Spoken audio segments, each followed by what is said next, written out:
kating iligalang kanu kating neknidang kunti kun Kristan haki silenta yo chingnya chungi kamko kunti Kristan mensua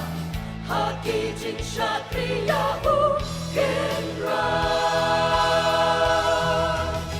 ta khao jing net jongki ha ujisu wat na ha pleng jing e jing ya le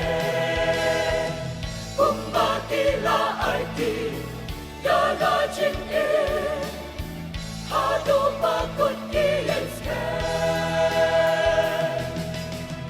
na na jing shu kiyen na man ra an pen la ya ka jing ki pa chong le ila long ka long bula ya ni bangin put luksa yaki ta khao jing nghe trong kỳ ha u jisu